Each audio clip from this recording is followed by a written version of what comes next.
Welcome back to Corruption, Crime, and Compliance. And we're going to try to cut through the legal jargon and focus on practical solutions to today's ethics and compliance challenges. Mike Tyson once said, everyone has a plan until they get punched in the mouth.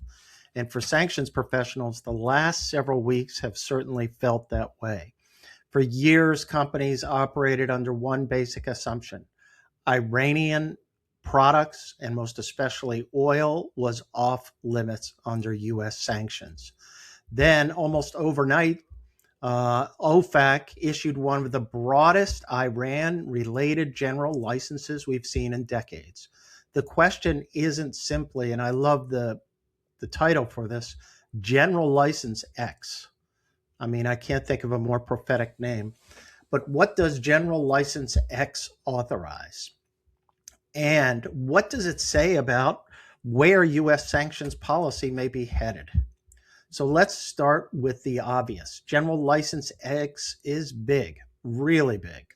On June 22nd, 2026, OFAC issued that license authorizing through, and remember this date, August 21st, 2026, transactions ordinarily incident and necessary to the production, sale, delivery, and offloading of Iranian origin crude oil.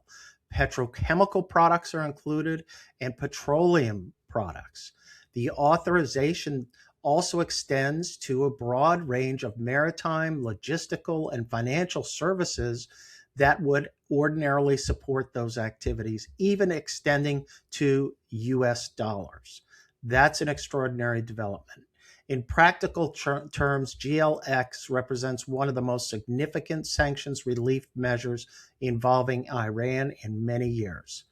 But before everyone starts looking and planning and getting on their, Iranian sort of business visor, let's take a look.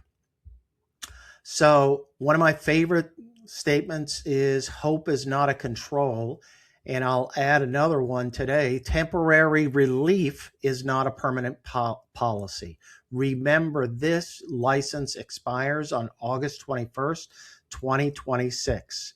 It exists against the backdrop of ongoing negotiations between the U.S. and Iran concerning Iran's nuclear program and broader sanctions relief.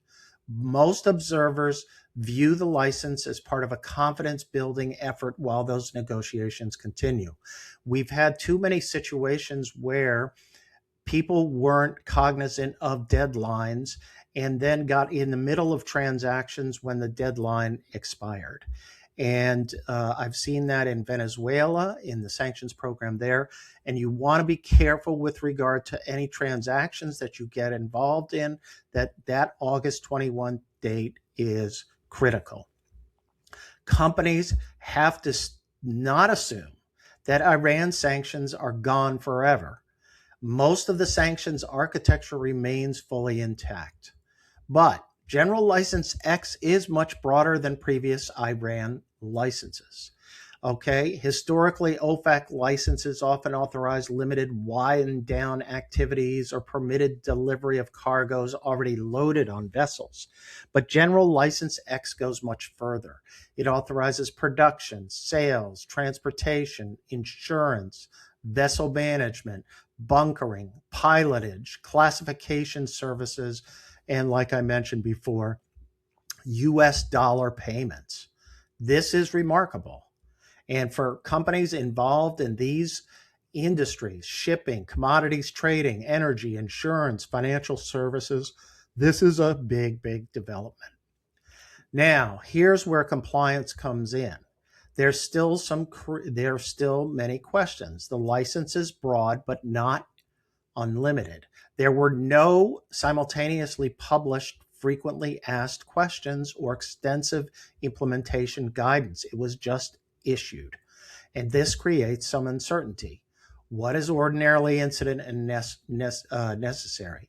We still have to evaluate counterparties to make sure they're not a sanctioned party, and a sanctioned party under some of, let's say, North Korea or China or some other sanctions regime. So a policy basically has to be developed that's going to still require the same level of due diligence and review of certain of these kinds of transactions. And so that means documentation and careful due diligence are important.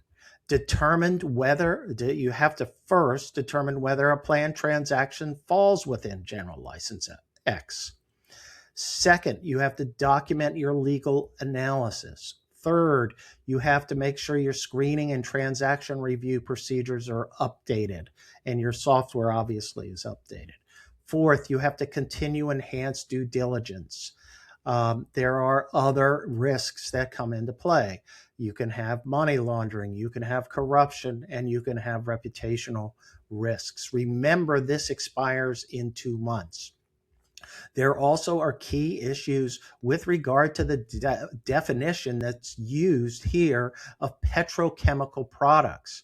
There are other licenses where those terms are defined when you're talking about other products like urea, or you're talking about sulfur. And so we have to be careful here in making sure that petroleum products, it's not just oil, it's a whole range of products that could come up in these contexts. So I've talked about practically what you need to do, but this is a big, big development. There's no question. And we're seeing sanctions sort of now flipped around even more nimbly and more sort of used as in the diplomatic equation. Restrictions are tightened, then they're relaxed, then they're adjusted again. So let's not admire this problem, let's solve it, and realize that General License X is not an invitation to just open the floodgates to Iranian transaction. It's an opportunity for companies to reassess how quickly they can identify the change, interpret the new guidance, update their controls, and communicate throughout the organization. Organizations that respond thoughtfully and deliberately will be positioned to take advantage of legitimate commercial opportunities while managing risk responsibly. Organizations that assume yesterday's compliance program automatically answers tomorrow's questions may find themselves facing unnecessary scrutiny. And it's a big pain to deal with OFAC or to deal with any of the regulatory agencies that may start to investigate. And of course, we've got the Justice Department with its criminal hammer right behind the screen. Remember, folks, compliance isn't about saying no. It's about helping business say yes the right way. Thanks for joining me. Look forward to seeing you next time on Corruption, Crime, and Compliance.